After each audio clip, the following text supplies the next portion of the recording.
Welcome to the Brew Crew Review Podcast, the show by fans for fans of your Milwaukee Brewers.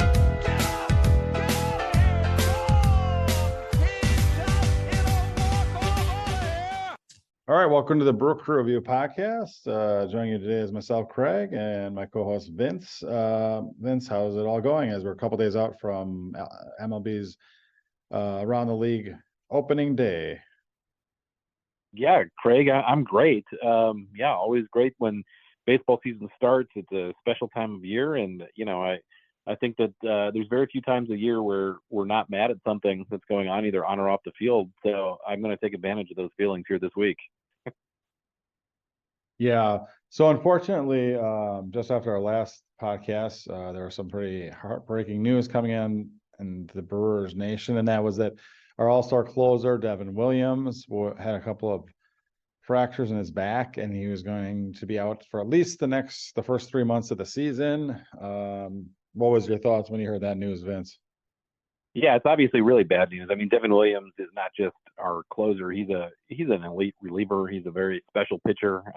He's a guy that the Brewers were obviously depending on quite a bit. And ever since the Josh Hader trade, he's, pretty seamlessly stepped into that role. And every ranking that I've seen has Devin Williams in the top 3 relievers in all of baseball. So it's a pretty devastating loss, whichever way you look at it. That being said, I think that you can look at it, one of two ways. I mean, first, yes, it's devastating, but second, I think that it is a loss from an area of strength for the Brewers. I do think that we have a pretty solid back end of the bullpen. I think that even after the injury was reported, the Brewers bullpen still ranks 8th in baseball, which isn't great, but it isn't awful by any stretch of the imagination. So I look at the bullpen as still being a very strong unit overall. I'm interested to see if Abner Uribe can step right into that role. I do think that he's got elite stuff. I think that fastball plays incredibly well for a potential closer, and it's all just a matter of maturity. I think that we saw what he could do in the big leagues at times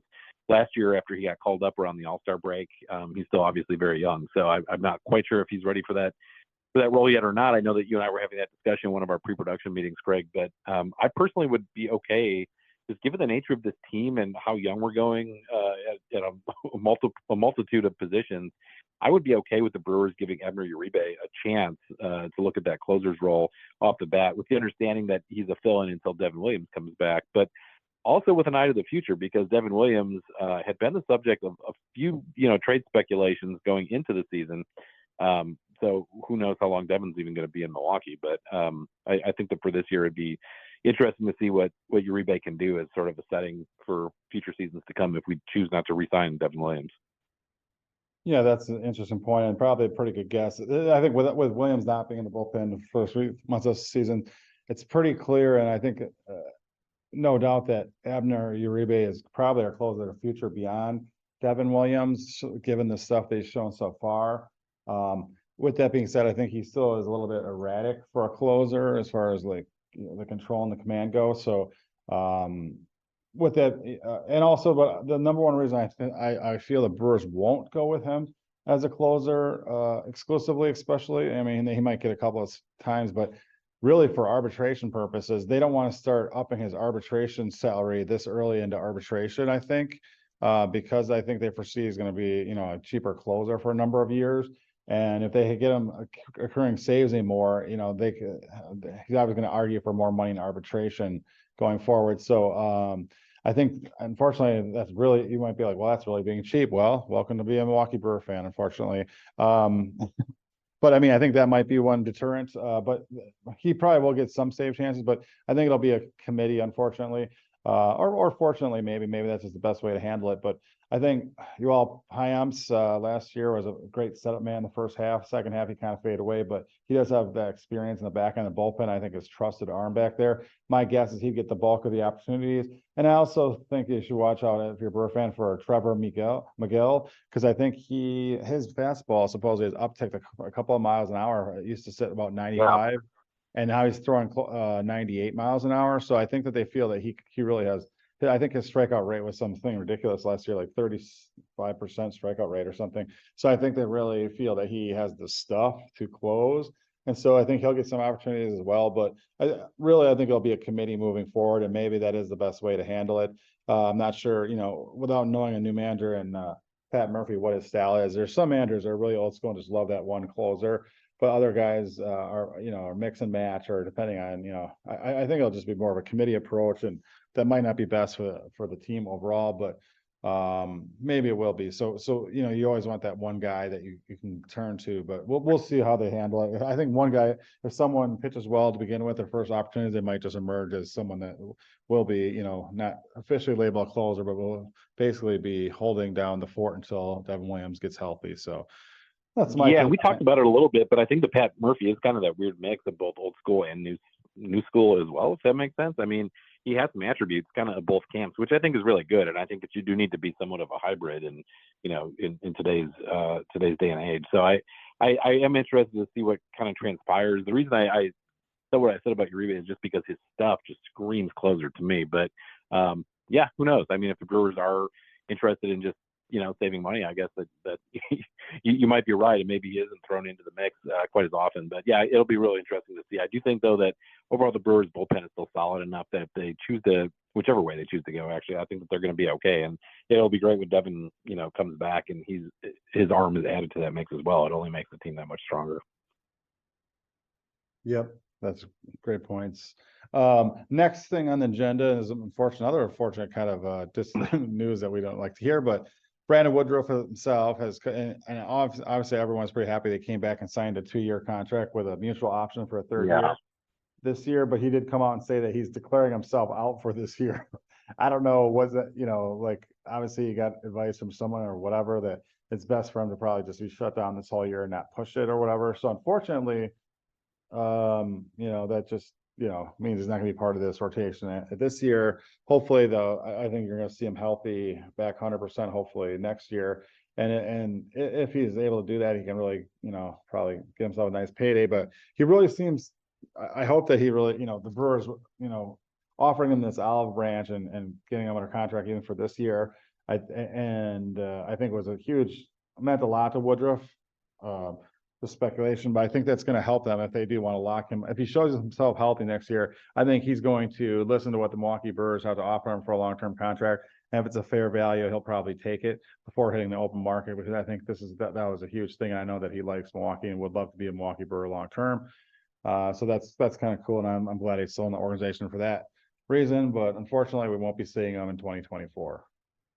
Yeah, and clearly it was a pretty good faith effort on the part of the organization to bring him back for, and to pay him for a year in which it was never likely that he was going to pitch. The fact that he's saying that he's out for the entire year is a bit of a surprise to me. One of the things that had kind of drawn me into the idea of signing him to a 2-year deal was the fact that maybe he could come back around the deadline and be sort of like a new acquisition at that point for the rotation down the stretch and into the postseason. But apparently that's not to be. And I don't know if maybe his words are being taken a little out of context in the sense that maybe he's just not preparing for that. But if things are on a good track, it's still a possibility or not, because no team statement was ever officially issued on this. But it certainly doesn't sound good from the news that we heard from some of our colleagues, including Curtis Hogg and others this week. Yeah, our colleague Tom Carter as well. Well, well, I know that we had the news from our anonymous source. We put that Tom Carter, but we did put it out there on social media because of what Tom said. Yeah. Oh yeah, that's right. So interesting language in the contract. So we do have him under contract all of next year with a mutual option for a third year, and that third year probably won't be agreed by both sides. So most likely something would have to get worked out longer term beyond next year. But it'll be nice to know that we'll have him from the start next year, and hoping that he can show that he'll be a healthy member of next year's rotation. Okay, a couple other more exciting things. The opening day rosters aren't officially submitted yet, but some of the things are really coming to light as far as who's going to make the team and who's not. A couple of I've got a list here in front of me who is pretty much solid that these guys are going to be making the 26-man roster for opening day. I'll throw out each position, and then you can tell me if you disagree at the end with any of the ones that are making team. Some of these are actually for sure. We already know that Devin Williams and Wade Miley will be starting the year on the IL, obviously, and Brandon Woodruff. But Yep. So we've got for catcher, I've got making the team William Contreras and Gary Sanchez. For the infield, we've got Reese Hoskins, Bryce Terang, Willie Adames, Joey Ortiz. Congratulations to him for making his first opening day roster. That was announced before our taping today. Andrew Monasterio and Jake Bowers. So I believe those will be our 6 infielders. Our outfielders that make the team: Christian Yelich, Jackson Churio. That of course came out last week too. That's huge news that Churio will be opening team with or opening day with the team. Sal Frelick, Garrett Mitchell, if healthy, and Blake Perkins. And our starting rotation going into the season, it's already lined up that it'll be Freddie Peralta opening day. Our second game of the season will be pitched by new acquisition DL Hall, followed by Jake Junis, and then 4th and 5th starter, I'm not sure what order, but Colin Ray and Joe Ross until Wade Miley comes back from the IL. We also did send Robert Gasser and Aaron Ashby to back down to AAA. So there's a couple of intriguing lefty arms that can help at any point too. Our bullpen, we've got Brian Wilson as our swingman. Brian Hudson, our left-hander acquired from the Dodgers, will likely make the team. Elvis Peguero, Thiago Vieira most likely will make the team as a right-hander. And of course, that was actually just announced, Craig. That's kind of breaking. He is making the team, it looks like. Okay, great. Because I know he was out of options. And then we've got, of course, Hobie Milner, our back of the bullpen lefty reliever. And then, as we already mentioned, Trevor McGill, Yoel Payamps, and Abner Uribe will also be part of the bullpen. So that is all 26 that I've got. Now, there was some news that Garrett Mitchell jammed his hand or something on a swing yesterday and had to go for some imaging. And man, this guy just can't catch a break, but hopefully everything's okay. If he weren't to make the team, there's a possible that we'd carry a 3rd catcher or who knows, maybe call up another outfielder, but hopefully he's healthy enough to make it into the season. And I'm pretty certain that and the other person that also was kind of on the fringe that they haven't sent down officially yet, but that would be Oliver Dunn, who's had a pretty nice spring, and it was an acquisition from the Phillies over the summer. He is already, I think, 27 or 28 years old, so he can play every infield position, I believe. So he'd be somewhat valuable, but I think he's a little bit redundant with Monasterio making the team. I'm pretty sure from what he showed last year. But again, if Mitchell's out, possibly Dunn will make a roster as well. Do you have any thoughts on the roster I threw out there, or any changes? No, I mean, I think that was all officially announced here today, Craig. So those, I agree. Okay. The team put that out there here within the last hour. So I think that the only question is going to be about Eric Haas, maybe or maybe not taking the place of Garrett Mitchell because of the hand injury. I know that Mitchell goes for some X-rays today in Maryvale just to see what, if any, damage is shown on that front. But Eric Haas has had a great spring. I'm sure he can step in as needed, but it'll be, I guess, Owen Miller not making the team is a bit surprising. What do you think about that? I'm sorry, what was that? I guess Owen Miller not making the team. Oh yeah, I didn't mean to leave him off, but again, we collected quite a few versatile middle infielders, especially for the left side of the infield, and Owen Miller fit that. But again, I think with Dunn and Monasterio, and I think Miller would have had a chance if Ortiz would have started at AAA, which I actually thought was going to be a possibility, but he had a pretty solid spring. And I don't know what the one thing that is kind of not backtracking, but it does. I thought at some point it was going to be Sal Frelick was going to be literally our almost everyday starter at 3rd base. It now looks like it's going to, Joey Ortiz is going to have to get the majority of the bats there, or somewhat platooning at 2nd with Bryce Terang, but basically both Terang and Ortiz need to get 5 or 6 starts a week, in my opinion, between 2nd and 3rd. Yeah. So that kind of leaves Frelick only kind of fill in at 3rd against some tough righties or whatever. I mean, for the most part, I'm guessing.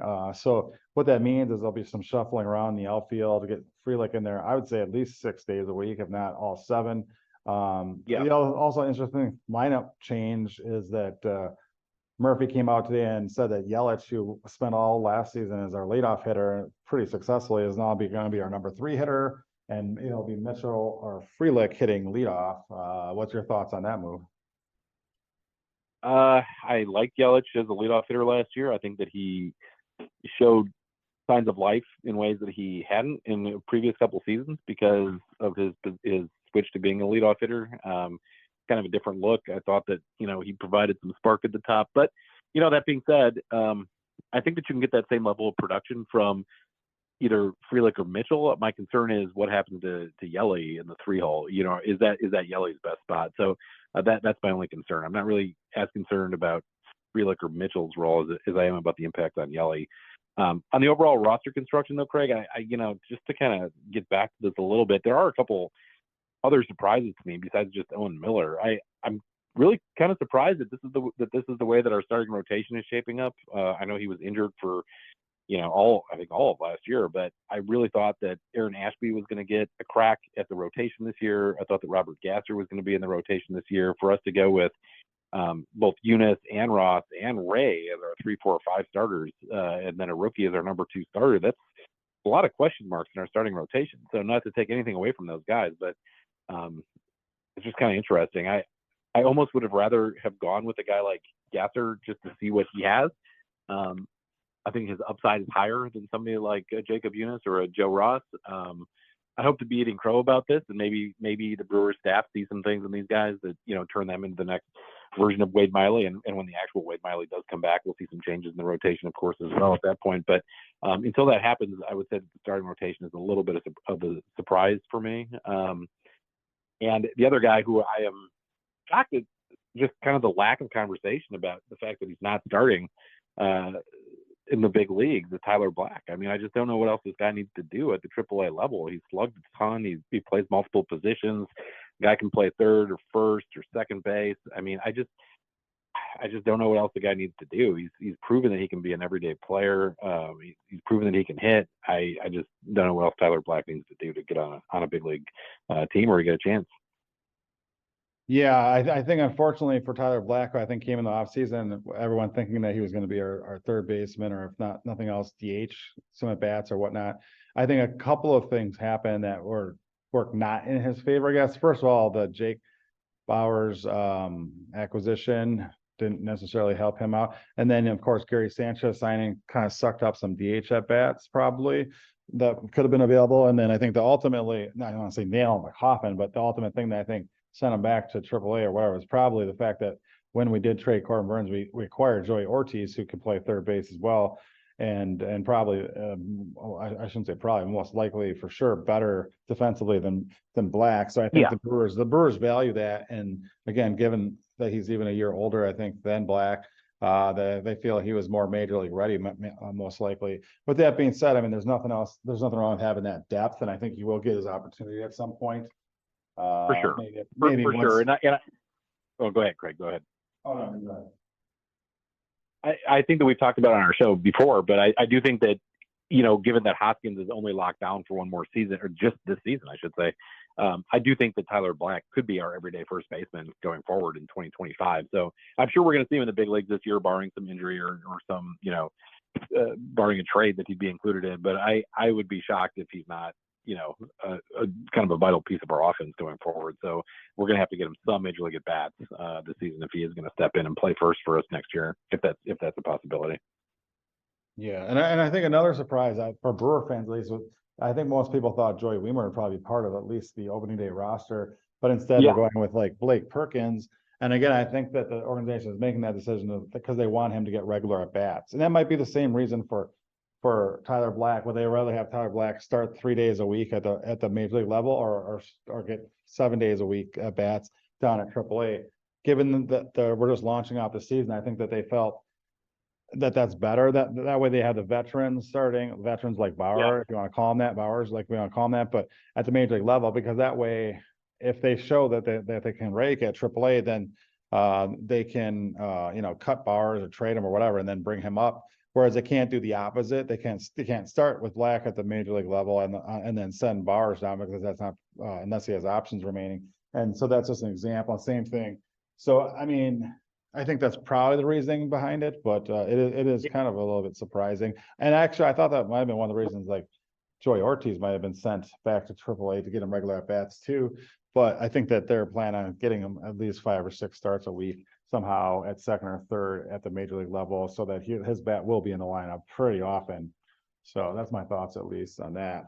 Yeah, and I think that you're right. And we get all excited about opening day, and everybody does, and it's a huge day, and there is something I think special and meaningful about making an opening day roster, and it's a big deal, and it gets talked about like Ortiz is making his first opening day roster this year. That's a huge deal for guys and for fans as well. But that being said, Joey Wiemer did not make the opening day roster in 2023. He got called up, I think, in game 2 after the injury to Luis Urias, but he ended up playing in 132 games. So it's not like we're likely to never see these guys this year. My guess is that there's a pretty and certainly this has been kind of a trademark for the Brewers in the past, I would say 7, 8, 9 years. And I think it'll continue this year, but there's like a super shuttle going between Nashville or wherever the Brewers AAA team happens to be that season in Milwaukee. And I think that that's going to continue. So I think that we're going to see a lot of guys kind of rotating in and out, and as big of a deal as opening day is on the calendar every year, it's not the only day on the calendar, and it's a long season. And we're going to, I'm sure, see Tyler Black this year. I'm sure that we're going to see Aaron Ashby. I'm sure that we're going to see all these guys at different points. And I'm sure that they're all going to play a role in the success of this team. I mean, when you look at a team's roster construction on the final game of the season compared to opening day, there are definitely significant changes that take place over the course of the year. So Joey Wiemer and these guys who are currently in the minor leagues could definitely be very vital pieces of that overall puzzle for the Brewers in 2024. Yeah, I think that they've just built their depth, and they know that some of these guys are major league ready. Ashby's coming back from injury, and Gasser has shown he's major league ready. But I don't think they see any harm in letting them start off at AAA and bring them up after they get a little bit, get stretched out a little bit more or whatever, or be there on the ready in case of injury. But if I were to put money down on as a Brewer fan, I can guarantee you that both Aaron Ashby and Robert Gasser will have more MLB starts at the major league level than Eunice or Ross, for that matter, this year. And even for Ray. So I mean, obviously, no offense to those guys, but Ross, Eunice, and Ray kind of seem to be like the veteran interchangeable guys. They're kind of like the Jason Alexanders of this year, where they're kind of just placeholders for depth. When in reality, hey, this is our third year with Colin Ray, man. I don't know. He was a Brewer starting in 2021, and then he came back for 23 and now for 24. So he's kind of an integral part of our team at this point. But no, I totally agree, and we are going to see. I just don't feel like he has an upside in some of the younger guys. I mean, it's no offense to him. Well, I mean, but yeah, that is his upside. His upside is veteran depth, and that's what he does, and that's what he does, well enough to continue to be a part of the Brewers' plans every year, and that's okay. That's exactly what you do need a guy like that. Quite frankly, I don't know if you need 3, but you definitely need at least 1, maybe 2, and you could never have enough pitching depth, as we've seen with our injuries already this spring to Wade Miley and Devin Williams. You can never have enough pitching. You just don't know. Our interns are just handing me a note here. Scotty's interns, I should say, but Wiemer's spring training numbers were not good. That should also be pointed out in part of this conversation. He hit 196. Understandably, this is a very small sample size, but in 17 games, 56 plate appearances, he hit 196. He had 15 strikeouts in 51 at bats. So no home runs, two RBIs. So it was not a good spring. It's not like he was putting up a ton of great numbers or something that the Brewers made a decision that they were still going to send him down. So I don't necessarily think that this was all worked out in advance. I don't think that there was necessarily a plan that it was going to be Perkins instead of Wiemer. I think that both Perkins and Wiemer both provide great defense, but honestly, Perkins doesn't get talked about nearly as much because Joey Wiemer comes with more of a prospect pedigree. But I will say that Wiemer's numbers in spring really don't justify a call-up at this point. Yeah, that's a fair point. Okay, well, let's to wrap up this podcast, let's go over what I'll let you start off with this, Vince. What are your couple of, I put down 3 keys, but what are your keys, however many there, keys to the Milwaukee Brewers season? And let me start by saying, unfortunately, on our predictions podcast last time, I think I picked the Brewers to finish second and you picked first. I mean, obviously we're super optimistic and feel like the Brewers are still going to contend for a playoff spot. I will say that after looking at all across the industry wide, that most people do not share our same optimism and are picking to finish even 3rd or 4th in the division. So I think that maybe the truth lies somewhere in between, but this might be a growing pains here, but we'll see. What are your keys for the Brewers to make the playoffs and have a successful 2024? Well, let me just say this: the New York Times, in their baseball preview edition yesterday, picked the Brewers to finish third, behind Cincinnati and Chicago.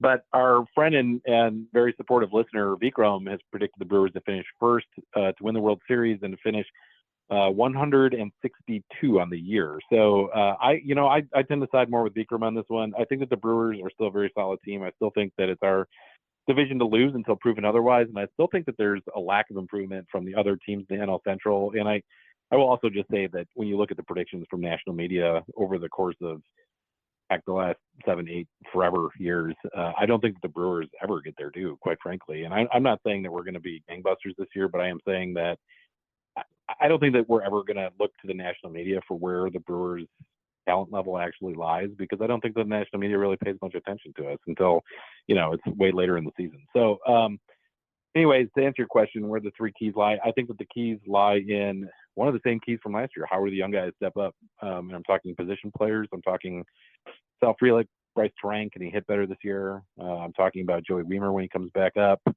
I'm talking about Ortiz. I'm talking about, all these first and second year players, our freshmen and sophomore guys.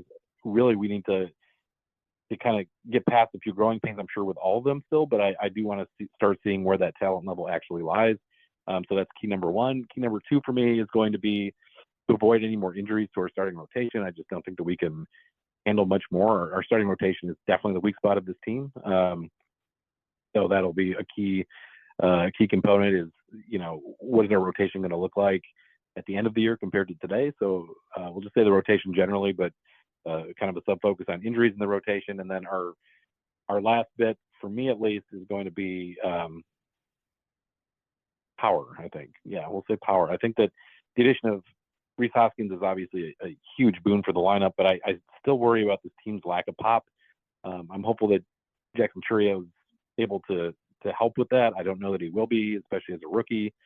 If he hits 20-plus home runs, I'll be elated at this point, and I know that some are predicting him for, around that, so I'd be elated with that type of production, but I'm a little worried about our lack of pop in this lineup still.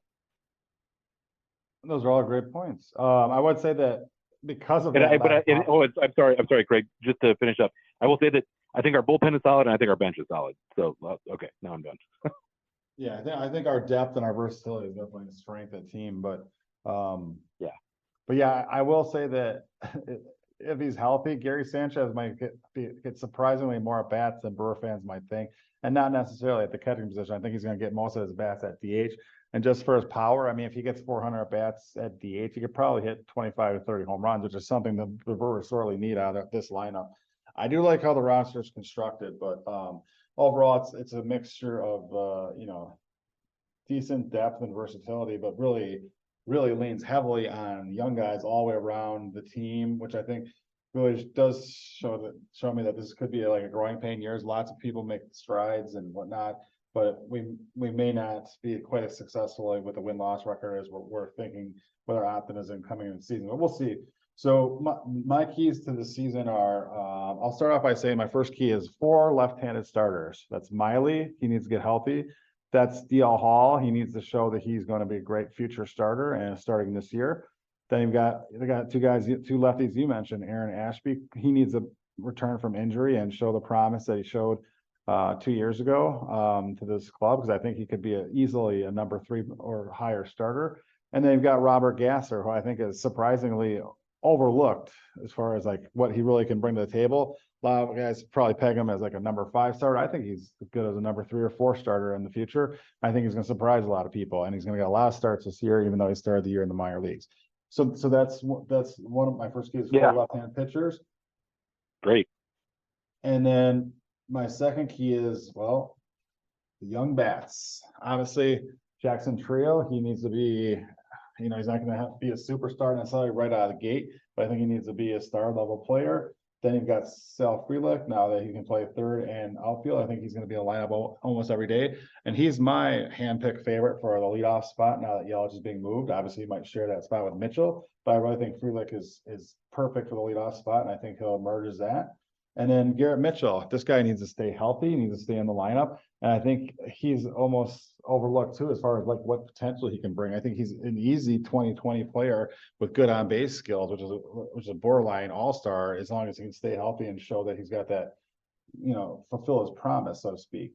And then not to mention the two infielders, the young infielders, and that's Joey Ortiz and Bryce Trang. Will get a lot of at-bats. I think they'll both get 400 or 500 or more at-bats this year. And I think that they need to show that they're worthy of being a starting MLB player on the infield, because I really do believe that they're going to be shortstop, second baseman next year and going forward under team control for at least the next 5 or 6 years for those guys. So it'll be exciting middle of the infield partners. I think that they need to show that their bats are worthy of it. I guess I think it's pretty clear that their gloves are, for sure, and we'll see that this year. And that's one of this team's strengths is their defense, for sure. And then my last key to the season is obviously going to be the return of Devin Williams. I mean, with him in the bullpen, I think we have a pretty solid back of the bullpen, obviously, with an all-star closer. But when you take him out of the equation, we're going to see, that it seems like a little bit of a patchwork bullpen up and down right now, if you look at it going into opening day. But, Payamps is, pretty well established, and Uribe's got some potential, and, McGill supposedly should be there. And Milner had a surprisingly awesome season last year. Look at his overall stats. I think he had like almost 80 appearances, had a 1.82 ERA. The guy's pretty undervalued, underappreciated lefty in the bullpen. So he's a valuable piece, and at least he's there. But as far as the other guys, like from no offense to Bryce Wilson, but from the other 4 guys that are currently on the bullpen, I mean, I just don't know what to expect from any of these guys. I mean, they could be easily replaced. They could be the next Yoel Payamps, or you just never know. But we'll see. But the bullpen, to me, is not a strength as we enter the 2024 season. But hopefully, it can turn into one with the return of Devin Williams. So, yeah, I do think it's a little stronger than kind of what you just said, but I get your point. And certainly when Devin comes back, it's going to be a lot better because you're talking about one of the top, in my opinion, 2 relievers in all of baseball, but in consensus top 3. So absolutely, point taken. I'm going to put you on the spot, Craig. As a history guy, though, I try to look to examples from the past and make comparisons. So what Brewers season do you think that this one could most compare to? Is my question. And since I'm putting you on the spot, I guess I'll just say mine first, just so you have a little bit more time to think. But I'm going to say 2007. I was reading or listening to an interview with our old friend Corey Hart today, just talking about that younger group of guys that kind of came up. And I think that we're past the 2005 stage with some of these guys, since we had a year with them last year. But I think the 2007 is when they got good in some ways. So I'm going to go 2007. What about you? all right. Well, I'll throw one out for our older listeners. I'll say 1979 Brewers. Ooh, interesting. Nice. What makes you say Because, that? I mean, Jan Mauder had gotten their teeth cut, so to speak. and actually, maybe more realistic, was probably more of like the 1978 Brewers, was that Jan's, or I'm sorry, Mauder's rookie season. I think that was Mahler's rookie. Yeah, that was Mahler's rookie season, and the Brewers had just dipped into free agency for the first time, really. At that point, they brought in George Bamberger as the manager for the 78 season, and they had signed Larry Heisel and Sal Bando that offseason. So there were 2 pretty big acquisitions that the Brewers had for the first time, kind of going into free agency and not just picking up guys via trade. Okay, I'll stick with 1979 then, because I feel like Sal Frelick could be the new Paul Mauder, and he's in his 2nd season officially. So, and hopefully Jackson Trio is our next lifetime Brewer Hall of Famer like Rob Young, but we'll see. There you go. I like it. Maybe we should call our old friend Larry Sorensen and bring him back on the show, because he was a key component of that 1979 team. So we may get some insight in the 2024 Brewers from an old pitcher. Absolutely, yeah. So, all right. Well, so I mean, that's exciting. If you think of it that way, this might not be the most successful Brewer season that we were hoping for, but it could be a springboard to a great future for the preceding seasons after this. So, I'm not pursuing the following seasons after this. So, I mean, yeah, it's exciting, but if I had to bet money, I wouldn't necessarily bet the Milwaukee Brewers are shoo-ins to make even a wild card spot this year. I think there'll be a lot of growing pains, and obviously you're starting with someone like, starting center fielder as a rookie, 20-year-old rookie, that could have a lot of variations on how successful that is. So with that being said, I think we have a real good one. And obviously the top 3 consensus prospect in all of baseball, Jackson Trio. I think he alone is the most exciting part of the season. If you're a Brewer fan, I don't know how you wouldn't want to come onto the ballpark to see that guy play, as well as a lot of these other younger guys, including our acquisitions in the Burns trade, who both not coincidentally made the opening day roster, and DL Hall, who will be their number 2 starters to start off, obviously until Miley's healthy. And then Joey Ortiz, who, like we already mentioned, should get some regular at bats. So good to see our future coming into play right away.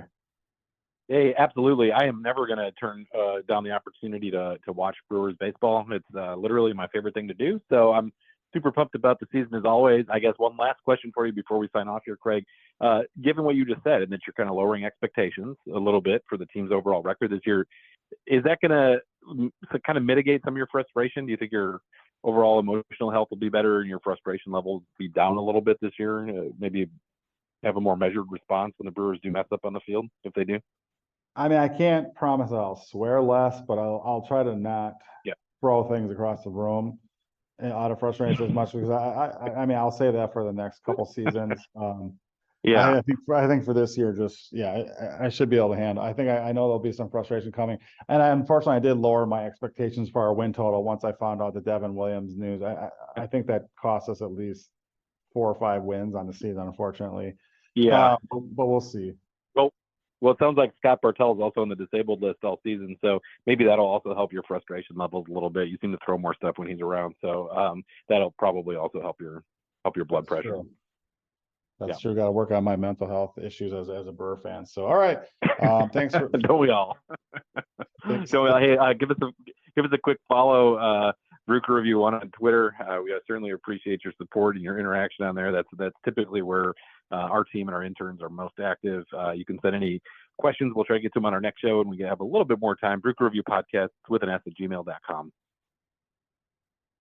All right. Stay classy, NL Central teams that are going to finish behind us, and go Brewers. Hey, stay classy, Craig. Go Brewers, and hey, Milwaukee, I'll see y'all for opening day. Can't wait to be up there. Awesome. We'll meet up in the parking lot. See you Sounds there, good, man. fans. Go Brewers. 2024, baby. All right, go Brewers.